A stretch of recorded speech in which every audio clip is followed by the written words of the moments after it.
make a great first impression by looking after the front of your home. Yep, and just get it looking polished. And easiest way to do that is to walk across to the other side of the street and look back at your house. Pretend Going once, going twice, sold. You're listening to the Property Pod.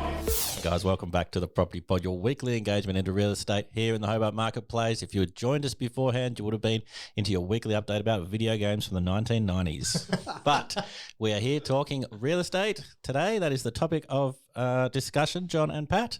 Unless you want to hit me with your favourite 1990s video game. I've actually been thinking we should be doing two podcasts. The 10 minutes before we start recording. Yeah. And then the actual podcast. Can I say, so last week we had Drew Evans on the show and I wasn't here for the interview. I set you guys up and then had to run off to a baby scan. But editing the video together, like the 10 minutes before the episode and the 10 minutes after were the best bits. Like it was a really good episode. It was really great, everything that was happening in there. But it's almost like you've got I'm a bit more relaxed. I can actually talk without kind of being in like my Darren Hinch mode of being Andrew Denton. It makes sense, yeah. So behind the scenes coming soon. Yeah, well, it'd probably be better. No, not better. It was still a great episode. Thanks, Drew, for coming on. It was heaps of fun. And we should reach out and get further adventures with Drew Evans from Kaifu Property. But listening to the first time, it's like, man, if only I could edit this stuff into it. Yeah.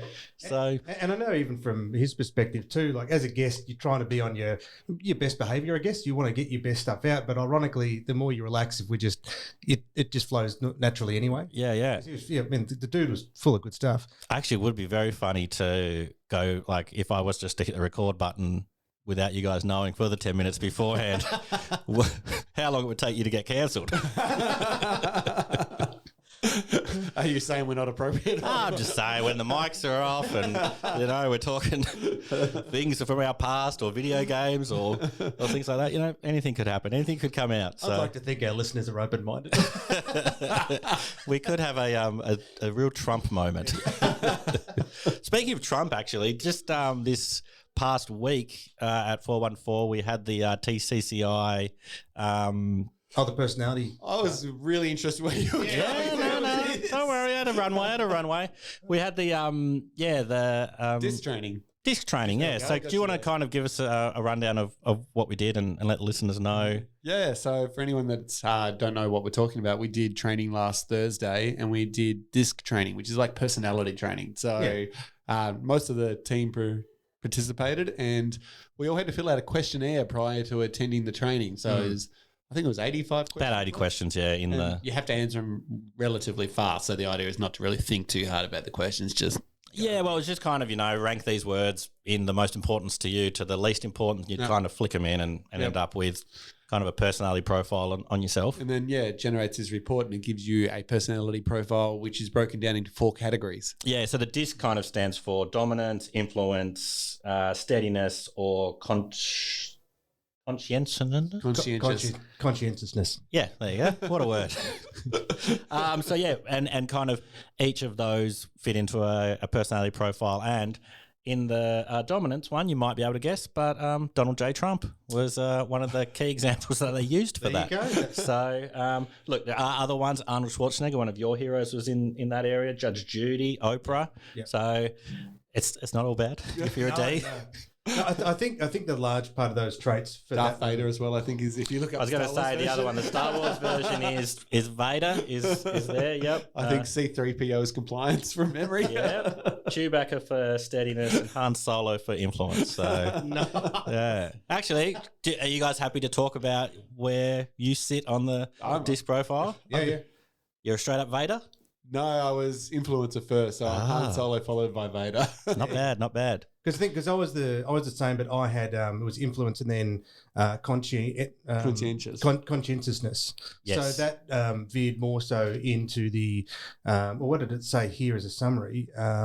Which is kind of strange. Analytical, reserved, precise, private, systematic. Which, if you know me, that doesn't make any sense at all. But when I think about what makes me feel comfortable, because there's so many other elements to it as well, which one of my sub profiles was that I'm very attuned to the environment around me. So also very attuned to the way that people's emotions, how people feel. Yeah. So I see that in the social but also in a messy environment that really affects me more than I actually recognise. I'm glad we counteract each other because my emotional intelligence was down. Yeah. When I need guidance morally, John, I'll come talk to you. We just balance each other well on that front, you know. And look, it was interesting, going across the board and kind of, if you did like a scatter graph of where everybody sat, there were, areas where we had really high strengths and then weaknesses in other spaces. Oh, no. I was just going to say, like, across the board, like, it's good to have people in every category. So we only had one person, I believe, that fell into the D category, the Donald Trump category, which was Aaron Murray. Ah. And he's coming to work this week. You weren't here as when he said this. And he's like, typical D move, Pat. Do you know what I've done? I was like, what have you done, mate? I've changed my ringtone. So I wake up to people applauding me. You are an absolute idiot. You can say you're an absolute D. One of the biggest Ds I've met. So he said, every morning now I wake up to people cheering for me. It's like, you're crazy. It's interesting because, he seemed to kind of be a bit miffed off when he read through his profile thing and didn't seem to be fully on board. But I think by the end of the day, breaking it down a bit more and I speaking. think we all were. Like, I read mine and Patrick needs more help in this. And like, you read it and you're like, oh, shit, I'm failing in everything. Yeah, But yeah. I think then you discover that there is, like with this, there's no right or wrong. No. It's it's just different. understanding how to work with other people once you know what they are. Yeah, well, That's the even interesting part. even kind of as my brain was ticking over, I was like, I often think when I'm writing emails, I'm like, man, I sound like such a whiny little bee. Like I'm just That's how I writing. read all of them. Yeah, no, well, Yeah. and what I thought was like, oh, what if I could kind of write my email the way I write it and then pump it through an AI or ChatGPT and write like, please write this in the form of someone who responds in a D Yeah, in a direct or an I or an S or a C, and then it would send it out and they would get the information I want from the best way that they receive the communication. Because I'm just like, oh, if I didn't write like, I hope you're having a nice day at the start of the email, they're going to think this about me. I'm just like, oh, that's such an I thing to think. Yeah. It was really interesting. I had a really, really good day. So thank you to, I forgot her name from the TCCI. Nat. Nat, yeah. Thanks to Nat for running the course. It was really, really interesting, and it's given us an idea on communication styles across our office, and it's interesting. What were your? What did you I was an S and an I, so He's keeping that. He's like making us share. nah, they're good. Keeping it in That's the himself. good bit about being on this side of the desk. So, We've been on vulnerable and shit. What do you do? so we've talked about Trump, but if you want to know some I's and some S's in that space, we've got Robin Williams, there's Jim Carrey, Richard Branson, your Tom Hankses, your Hugh Jackman. So basically, What do you? Yeah. the coolest people, the coolest people under the sun. Well, one thing that I found it interesting, and we chatted about it a bit as well after, is that it really is a good way of understanding how everyone communicates. Oh yeah, Because like the D always gets the dominant side always gets thrown under the bus a bit, but it's direct. It's getting things done element. Like it's can we get to the point, please? And there's often this idea that they don't care.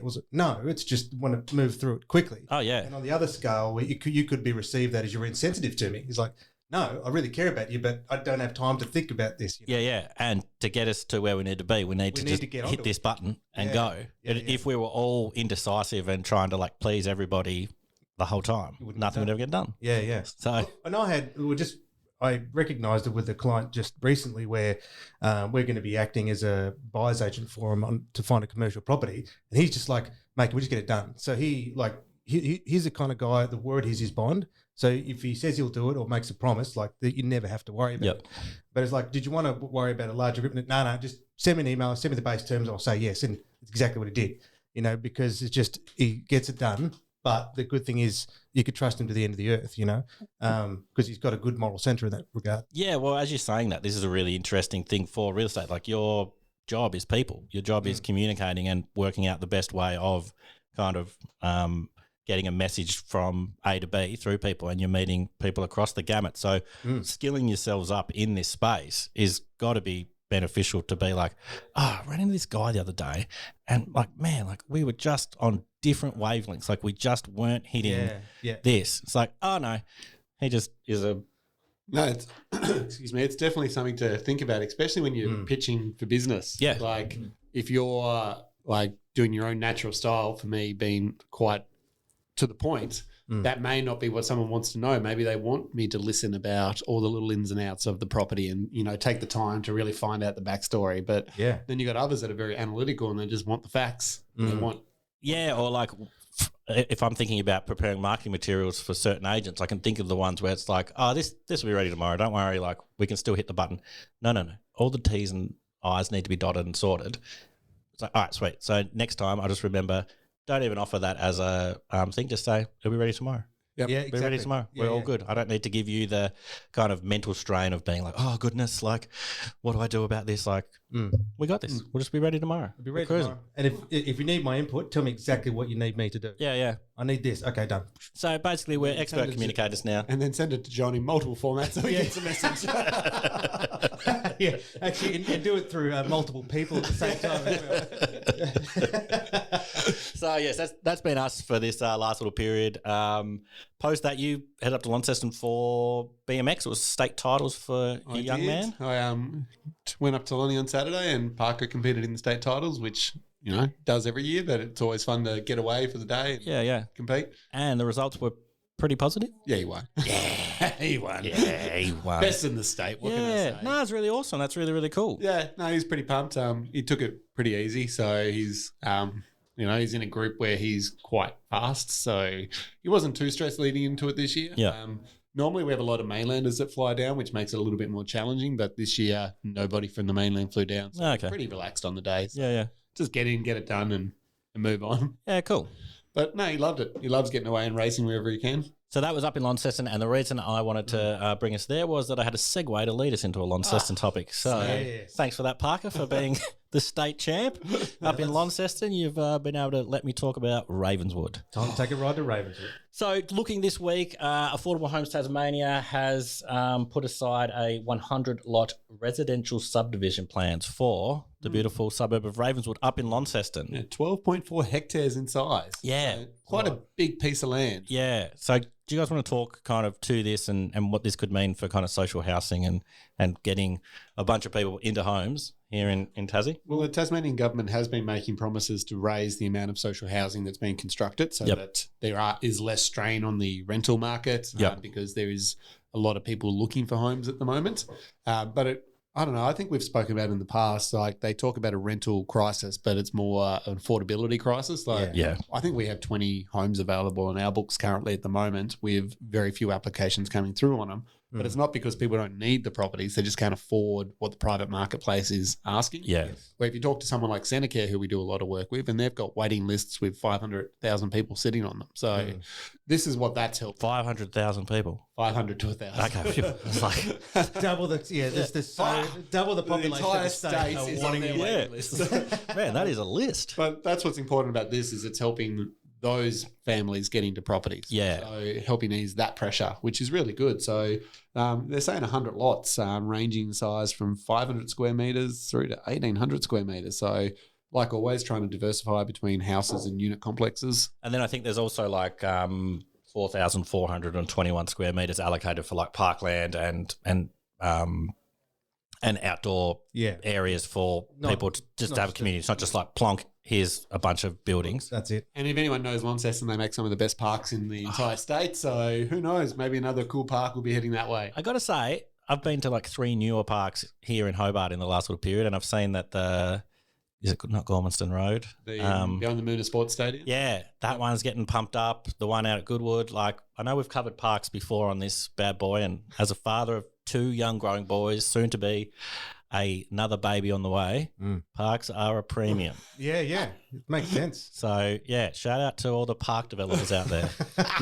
Well, I was curious. I'd made a little note to ask you this, Pat, because the one thing that seemed common against all the arguments across affordability right across Australia is the government realistically just dropped the ball in producing enough housing. When you look back in the 40s and 50s and even like throughout, there was constant developments around, government housing. Yep. And once they'd sold off so many and then just didn't replace it with building. So unfortunately, a lot of the demonisation got put on the private sector, supposedly picking up the slack. Well, no, it was just really bad planning. But when I know you've been involved with a bunch of them over the last, 10, 15 years. But is it that they now change the way in which the makeup is broken up? So there's not just all renting, it's some ownership as well. Like does that change the way they did that, didn't they? Especially in Southern Tas, they've been doing that. So a biggest issue with social housing and why they started to sell a lot of them off was because they were building, 1,000 homes in one area and making it all social housing. Yeah, sure. So then like the demographic moving into the area, there were arguments, there were like lesser desirable outcomes. Yep. And then that devalued the suburb as such. And so then certain suburbs got bad names. And example would be Chigwell would be one of them. Yep. So then they started to sell Chigwell off. And there are still some housing in the area, but a lot of it's privately owned now. And slowly that name is becoming more acceptable as a place to live. So I think what they learned, in my understanding from the sort of 70s and 80s, is that yes, we need social housing, but we need to mix it in with private housing as well. Yep. Because then you keep the overall quality of the suburb up and you're not left with little pockets of rundown suburbs where nobody cares about the homes or where there's issues with sort of police and things like that. So, yeah, fair enough. So it's definitely something that I know they've worked in Southern Tas and like they've been building social housing right in the centre of Hobart as an example. Yeah. So we've got Elizabeth Street, I think, has got a giant complex and, there's right through Hobart now, it's sort of spreading social housing right across all suburbs rather than just putting just one giant suburb and that's where they I think even on the article I was reading based on this Ravenswood thing, it just said something along the lines of another slum or like slapping another slum here isn't going to fix anything. And it's like, look, you can kind of amass a large amount of people and it could be a bad situation. But if you're splitting everybody up and kind of what's the one about the ships, raising ships and the rising tide lifts all. If you've got the area gentrified into a bunch of different people from the community all across the area. And I think the key is community. So what Bridgewater's been doing really well over the last couple of years is changing that community aspect and really trying to get the people that live there to own the suburb. So care about it. Like 24 Carat Garden, they're massive out there and giving back. Senecare's massive. They do things like Youth Week. They do community markets. They have competitions going for best garden.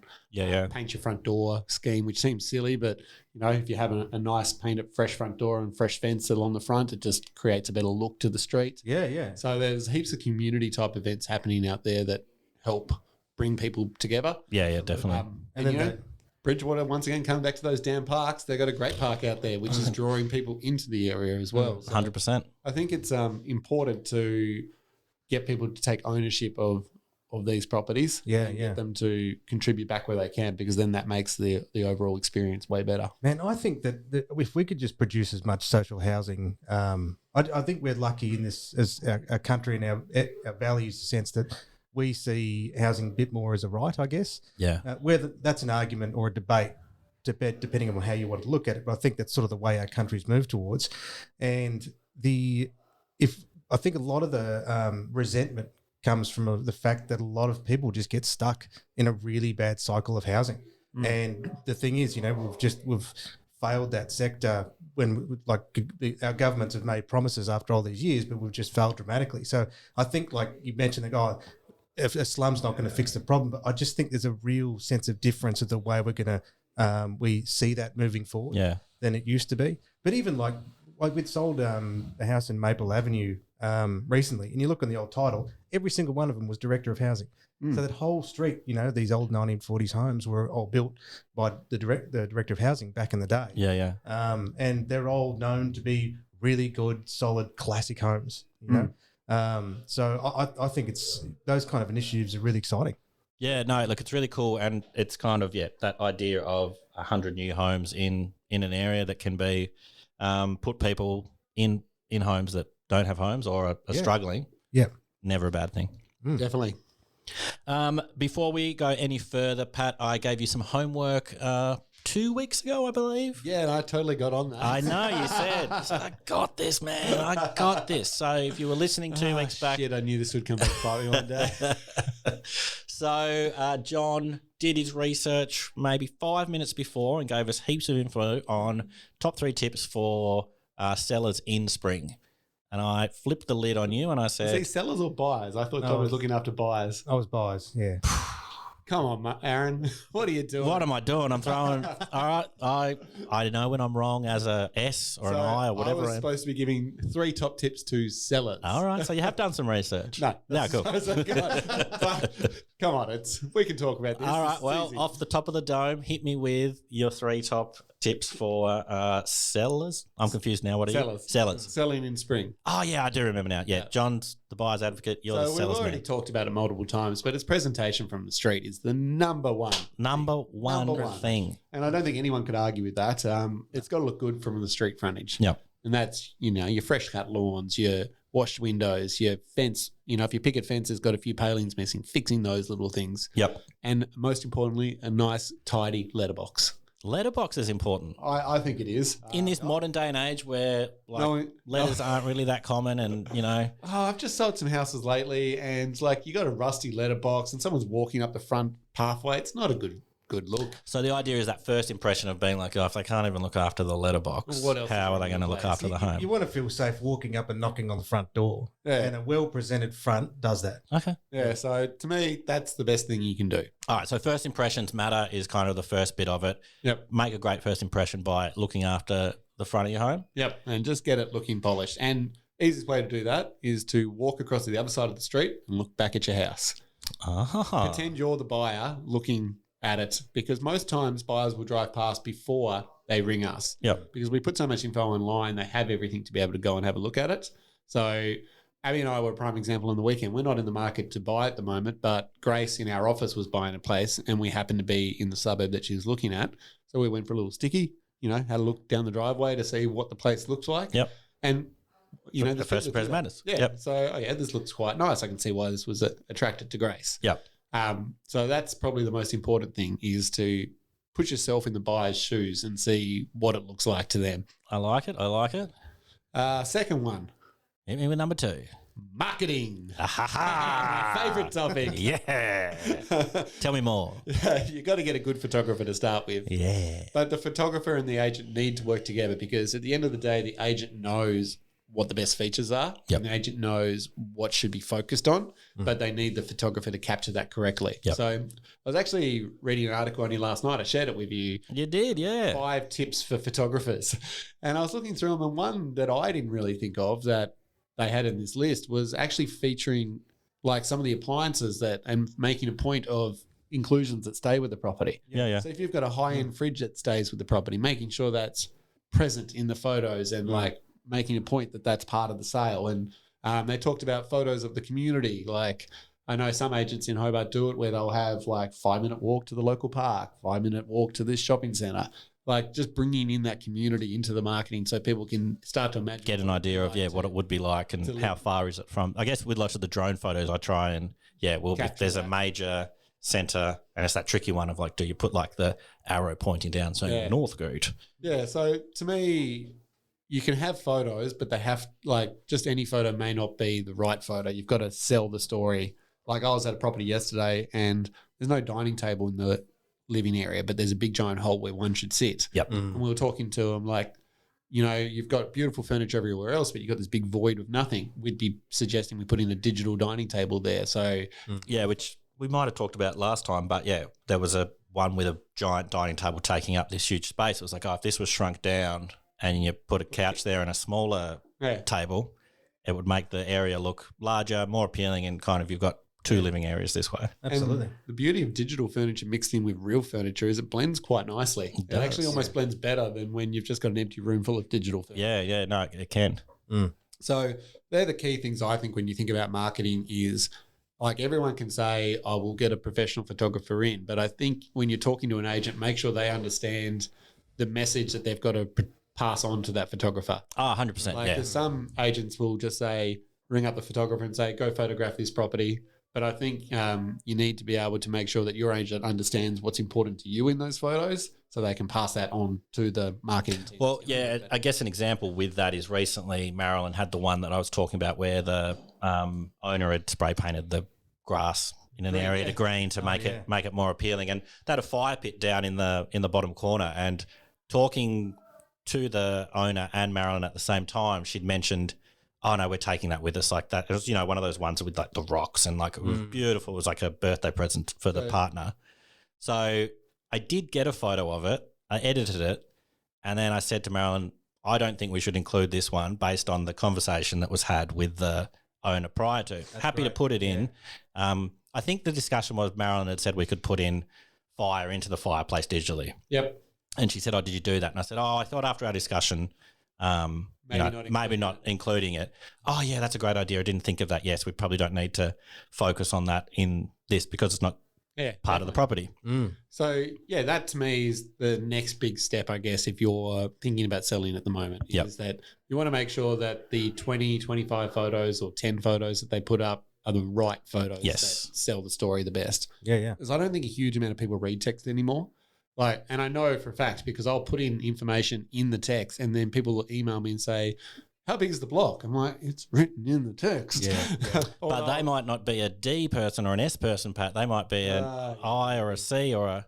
So you got to remember all this, mate. Well, this is why it's important to make sure you capture it in the photos so that you don't have to worry about covering all bases. So to me, that's important. Yep. And my third tip is to make sure you work with an agent that you feel comfortable with. I think any agent can sell a house in a market, or especially in a booming market. We're probably not quite in a booming market at the moment. So it's probably important to make sure you, I guess, gel with the agent you choose to move forward with. Yeah. You've got to have an open relationship with them. You've got to be comfortable with them telling you what you don't want to hear. And you'll pick that up just by interviewing a couple. You'll know which ones you feel more comfortable chatting around. Well, here we go. Back to that full circle. If you go to all the personality stuff, you might think that the friendliest and nicest agent and the person that you get along with like your friend is the best person to sell your house.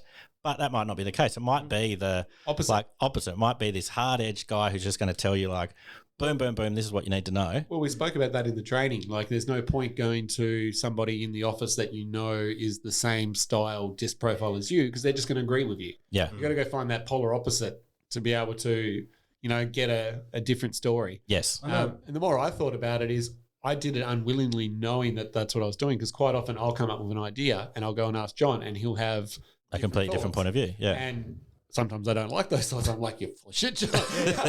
Which is probably 80% of the time. But in reflection now, I realize how important that is because it's just looking at it through a different set of eyes and it identifies issues that I didn't think of. There's that feedback loop thing where you can get trapped in if you're only looking up information in the same spot. Yeah. And it's the way that you can see all these fake news kind of conspiracy theorists. They're like, if we just stay in our little bubble of this is the way the world is.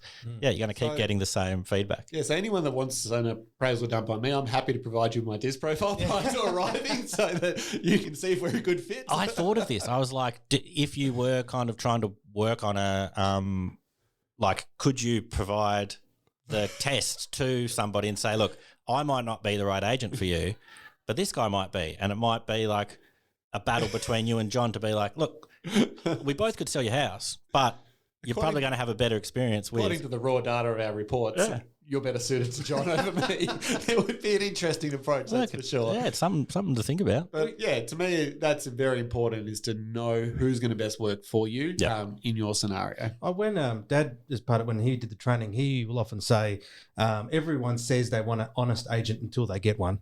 That's 100% true though if you think about it because like the amount of times I'll win business and then when I have to go have the hard conversation with them they basically will accuse me of lying or say that I misled them and I'm like no that's not how this and so I've learned to keep quite detailed notes so that at a later stage when someone says you said this I'm like no I agreed with what you said and said we would try that. Yeah. But then that gets spin into I said that would work. Yeah. So I'm assuming you're the same. You take quite detailed notes now so that later down the track. Well, luckily we've got a really nice clients for a property selling Glenorchy, and with the appraisal price we'd said, look.